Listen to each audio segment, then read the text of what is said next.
방금 읽어본 우리 15장에서 압살롬이 아버지 다윗 왕과의 만남 후에 이제 반역을 준비하는 장면이 나옵니다.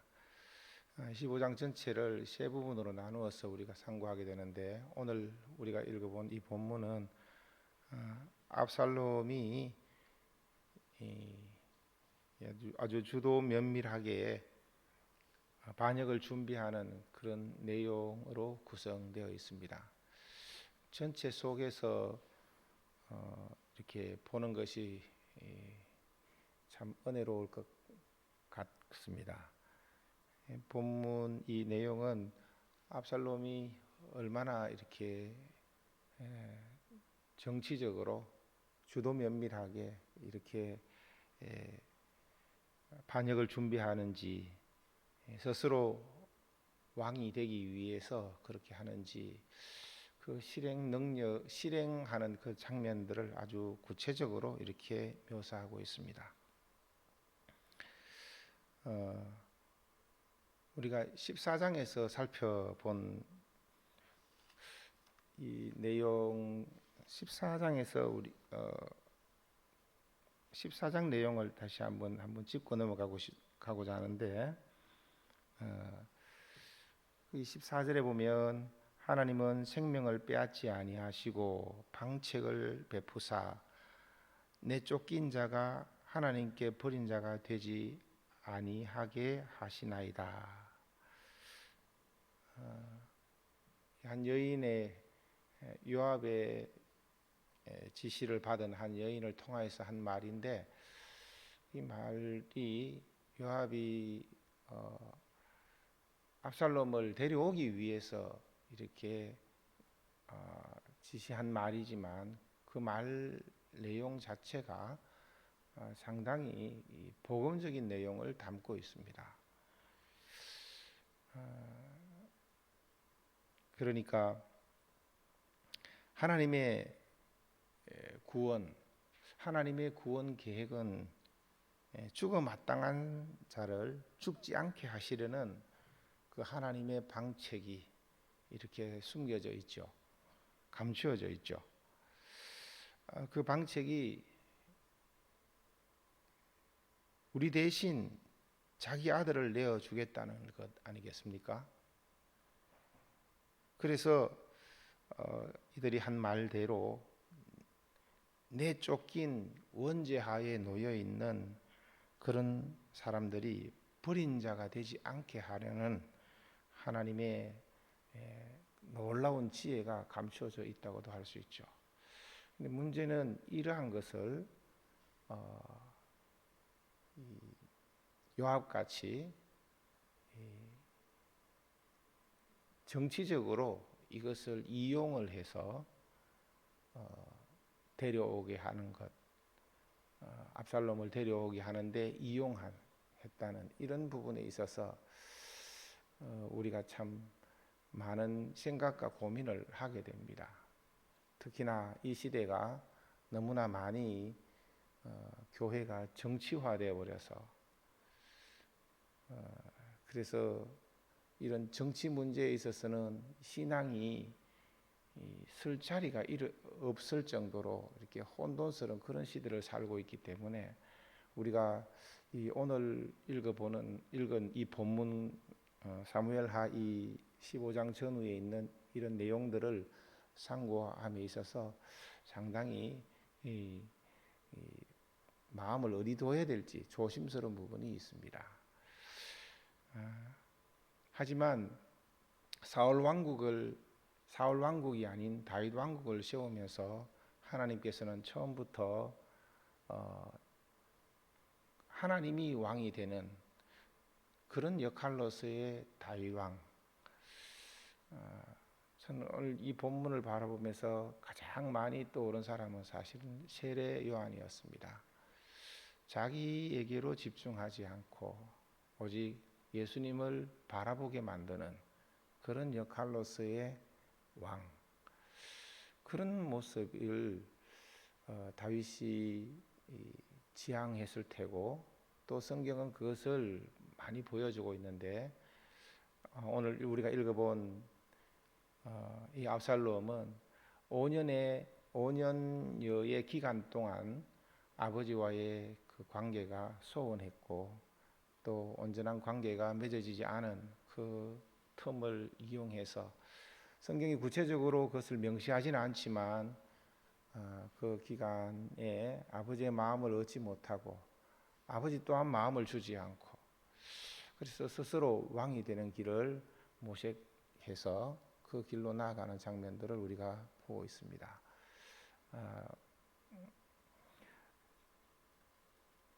오늘 우리가 읽어본 이 본문은 그 15장과 이어서 이어지는 16장 전체 흐름 속에서 바라보면 압살롬을 피해서 다윗이 쫓겨가는 중에서도 하나님께 모든 것을 맡기는 그런 신앙적인 면들이 중심이 되어서 싸움을 피하기 위해서, 도피하기 위해서, 적어도 예루살렘에서 칼부림 일어나는 것을 피하기 위해서 일부러 그 철옹성 같은 예루살렘 성을 피해서 들로 나가고 거기에서 싸움을 싸우고 자기 손으로 칼로 치지 않기 위해서 싸움을 피하는 그런 면을 우리가 볼 수가 있습니다. 여하튼 그러면서 그 중심을 하나님께 맡기면서 맡기는 그런 신앙의 면모를 보여주는 반면에 그것과 너무나 대조적으로 압살롬은 스스로 왕에 오르기 위해서 아주 계획적이고 주도 면밀하게 완벽하게 그야말로 이 쿠데타가 성공할 수밖에 없는 그런 모든 면을 장기간에 걸쳐서 하고 있는 면들을 보여주고 있습니다. 오늘 우리가 살펴보는 이런 내용들은 전체적으로 그런 흐름을 짚는 것이 참 중요하겠다라는 생각이 듭니다. 본문 내용은 이렇습니다. 압살롬의 목표는 아버지 다윗과의 그 관계 회복에 초점을 둔 것이 아니었습니다. 왕의 자리가 목표였습니다.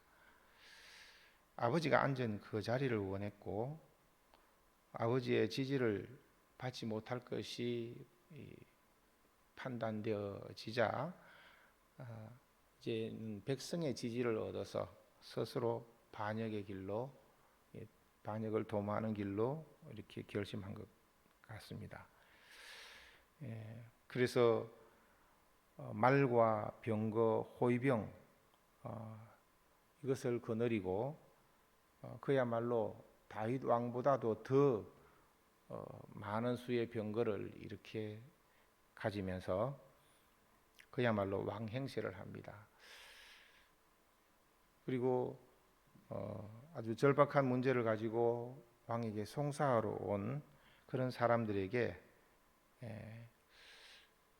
왕이 바빠서 혹은 또 여러 가지 그 제도적인 문제로 인해서 옳고 그름을 판결해 줄 수 없을 것이라는 그런 인상을 심어서 은근히 왕을 험담하는 그런 말들을 합니다. 그러면서 재판하러 온 사람들의 그 말을 들어주고 그 편을 들어주면서 자신이 왕이라면 혹은 자신이 왕이 되어서 이런 제도를 개편해서 이렇게 한다면은 정의로운 판단을 내릴 수 있을 것이라는 그런 자기의 심중을 내비치고 토로하는 그런 그렇지 못해서 아쉽다는 그런 이야기를 합니다. 뿐만 아니라 백성들이 가까이 와서 왕자인 자기에게 이제 인사를 하고 절을 하고 예절을 갖추면은 손을 뻗어서 절을 하지 못하게 하고 오히려 이제 끌어안고 입 맞추는 그런 행동을 합니다. 군신 간의 예의를 사양하고 친구나 친척 간에 나누는 그런 아주 친밀함을 드러내는 그런 인사로 대신해서 그들의 마음을 얻습니다. 이런 결과로 인해서 백성들의 마음이 이제 압살롬을 따르고 외모도 출중하고 그리고 또 아주 인간적이고 그리고 또 진정으로 그들 편에 서서 그들을 도와줄 것 같은 이런 면모를 보이니까 백성들이 이 압살롬에게로 그 마음이 돌아서는 장면을 성경은 압살롬이 백성들의 마음을 훔쳤다라고 그렇게 이야기합니다. 이런 면에서 봤을 때 세례 요한이 자기의 모든 것들을 백성들이 찾는 그런 마음을 오히려 주께로 돌리는 면이 너무나 귀하게 이렇게 보입니다. 압살롬은 특히나 이렇게 이 신앙적인 면, 종교적인 영역 이런 부분에까지 정치적으로 악용하고 있는 장면들을 볼 수가 있습니다. 이 순수한 면들을 볼 수가 없습니다. 신앙의 어떤 진정성 이런 부분들이 있어야 될 텐데 특히나 그가 아버지의 눈을 피해서 쫓겨간 그곳에서 아마도 기도했겠죠. 돌아오면은 그 서원을 갖겠다고 하나님을 섬기겠다고 했던 이런 면까지 정치적으로 이용을 하고 있는 그런 면들을 볼 수 있습니다.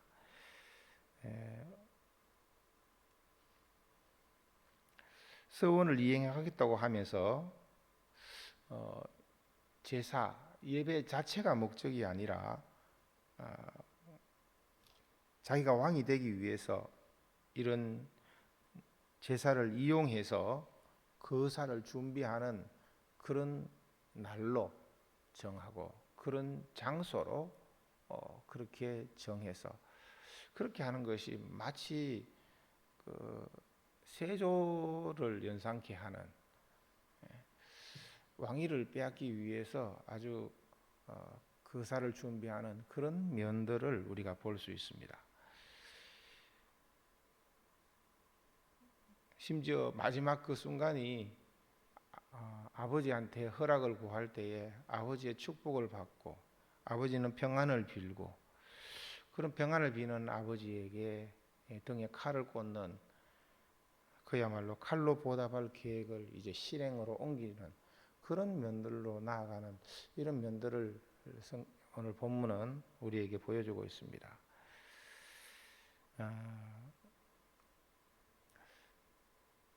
성경은 요압을 아마 대표적인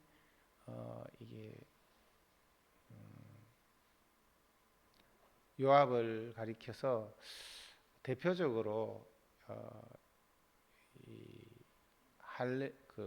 내면적인 할례를 받지 못한 사람, 동물로 치면 굽이 갈라지지 않은 사람, 그런 사람으로 묘사하고 있는데 이 압살롬이 아버지 치하에서 과연 무엇을 보고 무엇을 듣고 자랐는지 우리는 궁금할 뿐입니다. 신앙의 2세대들도 기독교의 그 틀 안에서 어릴 적부터 자라나지만 그 내면이 신앙으로 자기의 허물을 보지 못하고 자기의 죄를 깨닫지 못하고 그래서 하나님 앞에 나아가는 법을 거기에서 사함을 얻고 그런 은혜와 그런 체험이 없다면 그냥 하나의 형식적인 그런 눈으로 보이는 그런 신앙으로 신앙 행위로 나아가기가 참 쉽습니다. 저는 개인적으로 믿는 집안 안에서 자라나다 보니까 참 다른 사람들은 부러워했는데 정작 저 자신은 그 안에서 참 오히려 세상 사람이 부러울 정도로 그런 마음이 들었습니다. 명절이나 뭐 그런 거 있더라도 예배를 드리고 하더라도 크게 기쁘지 않았고 오히려 그 내용을 알 수 없어서 오히려 곤혹스러운 그런 것이 많았습니다. 참 이 자리에서 그런 것을 표현하기가 참 어색한데 그래서 늘 뜨거운 신앙을 사모하고 원했고 그래서 그런 체험들을 그 까닭인지 많이 하게 됐지만 어린 시절을 그렇게 보냈는 그렇게 남들 보면 누구보다도 모범적으로 이렇게 신앙생활 하는 걸로 열심히 하는 걸로 보였지만 속은 그런 마음이 참 많았던 것을 볼 수 있습니다. 이 압살롬을 보면서 특히 다윗 왕국 하나님 나라의 예표라고 이야기할 수 있고 오늘날 교회의 모습이라고 이야기할 수 있는 이런 모습이 세상으로 바뀌어져 있는 모습들을 바라보면서 참 탄식을 금할 길이 없습니다.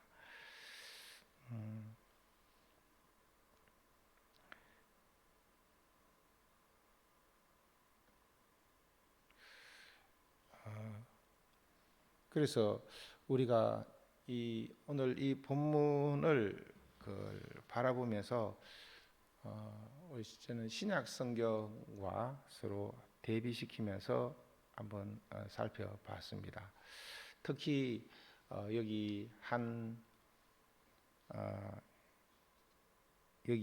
그저 따라가기만 한 사람들이라는 그런 사람들이 이런 사람들이 있는데 이 사람들이 이유도 모른 채 이 반역에 동참했던 그런 사람들이었습니다. 참 그게 반역하는 자리인지도 모른 채 헤브론까지 따라가서 이용당한 그런 사람들이요. 참 어리석고 미련한 사람 아니겠습니까? 제가 어린 시절에 그러니까 청년부 때 한 장로님이 계셨는데 그 장로님이 이런 이야기를 하셨대요. 친구로부터 네가 믿는 예수에 대해서 이야기해보라 라는 그런 말에 한 장로님이었고 수십 년간 예수를 믿었지만 그것을 잘 말할 수가 없었다. 자기도 모르겠다. 믿을수록 더 헷갈린다 라는 그런 말을 했다고 합니다. 저는 굉장히 충격을 받고 너무너무 마음이 아팠었습니다. 그런 사람들과 비슷하지 않을까 그런 마음이 듭니다.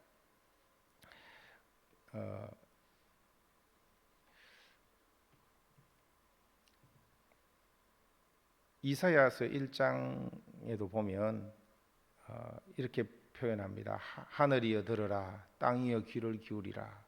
여호와께서 말씀하시기를 내가 자식을 양육하였거늘 그들이 나를 거역하였도다. 소는 그 임자를 알고 나귀는 그 주인의 구유를 알건만은 이스라엘은 알지 못하고 내 백성은 깨닫지 못하는도다. 정작 하나님의 마음도 알지 못하고 성경이 무엇을 이야기하는지 그 본질 자체에서부터 멀어져 버린 그런 모습을 이야기하고 있습니다.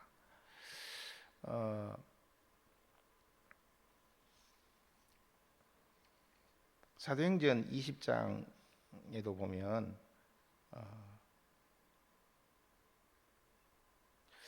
사도 바울이 자신이 떠난 후에 사나운 이리 때가 들어와서 그 양떼를 아끼지 아니하며